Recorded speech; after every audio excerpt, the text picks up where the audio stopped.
और एक बार फिर आपका स्वागत है न्यूज स्पेशल में। शुरुआत करते हैं झांसी से, जहां मेडिकल कॉलेज में मौजूद नवजात बच्चों के विभाग में आग भड़की और 10 नवजातों को लील गई।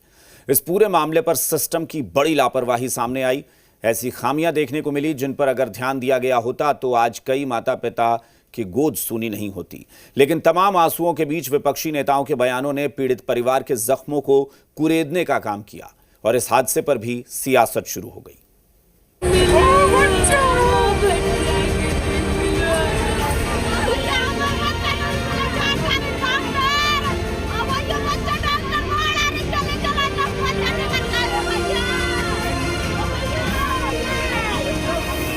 जिस अस्पताल में नई जिंदगियों ने किलकारी भरी, उसी अस्पताल में लापरवाही के चलते नवजातों की चिता बन गई।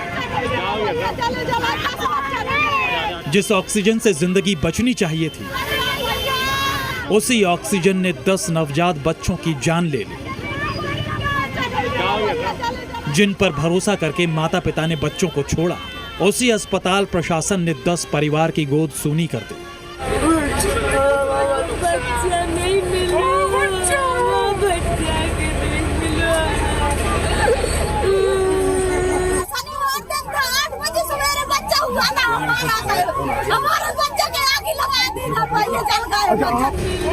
लापरवाही की इंतहा देखिए।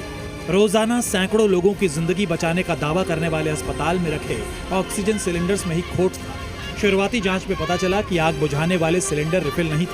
कुछ 2020 तो कुछ 2023 से खाली पड़े हैं। घटना के बाद वार्ड में अफरा तफरी का माहौल बन गया। सिलेंडर से आग बुझाने का प्रयास किया गया तो वो काम नहीं कर रहे थे।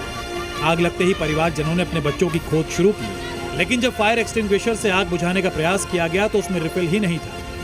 देख सकते हैं कि पीताम्बरा फायर सर्विस के नाम से ये है और उसमें जो ड्यू डेट है वो एक्सपायरी 24/7/2020 लिखा हुआ है। तो ये एक्सक्लूसिव तस्वीरें दिखा रहे हैं। साफ तौर पर देख सकते हैं कि 2020 से इन सिलेंडरों को जो है रिफिलिंग नहीं कराया गया। निश्चित तौर पर बड़ी लापरवाही यहाँ पर उजागर हुई है और ये बड़ा खुलासा जांच में हुआ है। जिस NICU में मौत की आग धधकी, वहां आने और जाने का एकमात्र रास्ता था। लिहाजा शोरों के बीच कुछ इस तरह से खिड़की तोड़कर रेस्क्यू दल घुसे और जिम्मेदारों का जवाब था कि जितना बचा सके उतना बचाया। NICU वार्ड में 54 बच्चे भर्ती थे और उसमें अचानक ऑक्सीजन कंसंट्रेटर में आग लग गई, जिसको बुझाने की कोशिशें की गई, लेकिन क्योंकि कमरा पूरा हाईली ऑक्सीजनेटेड रहता, क्योंकि सभी बच्चों को ऑक्सीजन चल रहा था, तो आग तुरंत फैल गई और उस पर जितना कोशिश की गई, जितना हम लोग कर पाए, हमने कोशिश की। हादसे की खबर मिलने के बाद शासन प्रशासन में हड़कंप मचा। मौके पर रेस्क्यू टीमें दौड़ी, पुलिस और फायर ब्रिगेड का अमला हाजिर हुआ, लेकिन स्पेशल न्यूबॉर्न केयर यूनिट में मौजूद 49 बच्चों में से तब तक 10 की मौत हो चुकी थी। घटना के फौरन बाद राहत रेस्क्यू में तेजी लाने के लिए जांच के भी आदेश दे दिए गए, जिसमें स्वास्थ्य विभाग की तरफ से जांच की बात कही गई। पुलिस भी पूरे हादसे की जांच करे और साथ ही मजिस्ट्रेट जांच के भी आदेश दिए गए हैं। घटना कैसे हुई, किन कारणों से हुई, इस बात का हम पता लगाएंगे और यदि किसी स्तर पर लापरवाही पाई गई तो उसकी जिम्मेदारी भी हम तय करेंगे, उनके खिलाफ भी हम कड़ी कार्रवाई करेंगे, किसी को छोड़ेंगे नहीं।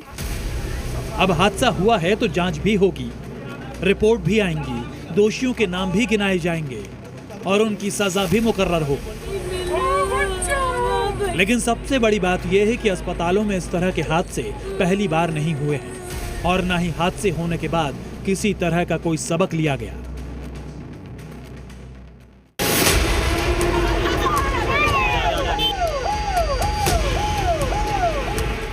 झांसी के मेडिकल कॉलेज में जो हुआ उसके लिए सिर्फ और सिर्फ सिस्टम जिम्मेदार है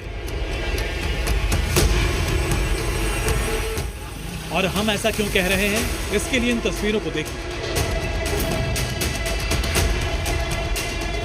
दरअसल इस हादसे के बाद सुबह उप मुख्यमंत्री ब्रजेश पाठक झांसी के महारानी लक्ष्मीबाई मेडिकल कॉलेज पहुंचे, लेकिन उनके कॉलेज आने से पहले सड़क पर चूना डाला जाने लगा, जिसको लेकर विपक्ष ने सरकार पर जमकर हमला बोला। समाजवादी पार्टी ने सड़क पर चूना डालते हुए सोशल मीडिया साइट X पर एक वीडियो शेयर करते हुए लिखा, झांसी में मासूम जिंदा जलकर मर गए, मौका मुआयना करने आ रहे निकम्मे, निर्लज्ज, बेशर्म और महाभ्रष्टाचारी के स्वागत अभिनंदन के लिए सड़क पर चूना डाला जा रहा है। रेड कारपेट भी बिछेगी बेशर्म के लिए। ऐसे बेशर्मों से जनता ऊब चुकी है और धक्के मारकर यूपी की सत्ता से बाहर फेंकने का मन बना चुकी है। मामले की खबर मिली तो डिप्टी सीएम भी अधिकारियों के इस कृत्य से नाराज हो उठे। डिप्टी सीएम ब्रजेश पाठक ने कहा कि जिन लोगों ने चूना डालने जैसा काम किया है उनके खिलाफ सख्त कार्रवाई हो। हमारे पहुंचने से पहले कोई व्यक्ति सड़क के किनारे चूना डाल रहा है, जो कि बहुत ही दुखद है। मैं इसकी निंदा करता हूं और जिलाधिकारी महोदय से कहता हूं कि ऐसे व्यक्ति को चिन्हित करें, जिसने चूना डलवाया उसके खिलाफ से कड़ी कार्रवाई करें। हम इसे बिल्कुल स्वीकार नहीं करेंगे।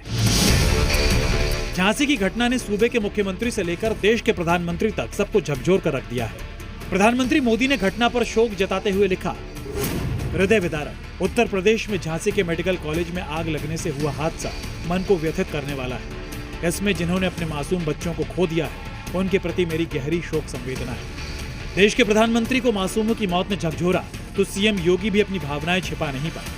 मेरी संवेदना उन सभी परिजनों के प्रति है जिन्होंने अपने मासूम बच्चों को खोया है, और मुझे लगता है कि संवेदना के इस क्षण में हमारी संवेदना इस प्रकार की दुखद और दुर्भाग्यपूर्ण घटनाओं के प्रति होनी ही चाहिए। लेकिन इस दर्दनाक और भयावह हादसे के बाद भी विपक्ष को इसमें भी सियासत नजर आई। एक तरफ राशिद अल्वी ने सीएम योगी के इस्तीफे की मांग कर डाली तो समाजवादी पार्टी के प्रवक्ता ने 2 पायदान नीचे गिरते हुए पूरे मुद्दे को देव दीपावली से जोड़कर इसे धार्मिक रंग देने की कोशिश की। इतनी गैर जिम्मेदाराना हरकत हॉस्पिटल्स के अंदर अगर हो रही है तो इससे अंदाजा किया जा सकता है कि उत्तर प्रदेश का क्या हाल है। इसके लिए उत्तर प्रदेश की सरकार जिम्मेदार है। योगी आदित्यनाथ अगर सचमुच अपने आप को योगी मानते हैं तो उन्हें मुख्यमंत्री पद से इस्तीफा दे देना चाहिए। झांसी में अस्पताल में एक साथ एनआईसीयू में इतने बच्चों की जो मौत है, आदरणीय मुख्यमंत्री जी, इन दीपों से क्या किसी उत्तर प्रदेश के गरीब परिवार में, कुटिया में, झोपड़ी में कोई रोशनी जलाने का काम आपने? अस्पताल में हुआ हादसा जितना दर्दनाक है उतना ही संगीन है, और ऐसे हादसे में हो रही सियासत ने उन लोगों के जख्मों पर नमक छिड़कने का काम किया है जिन्होंने अपने कलेजे के टुकड़े को खो दिया, जिनकी उजड़ी दुनिया को दोबारा बसाने की ताकत किसी में नहीं। झांसी से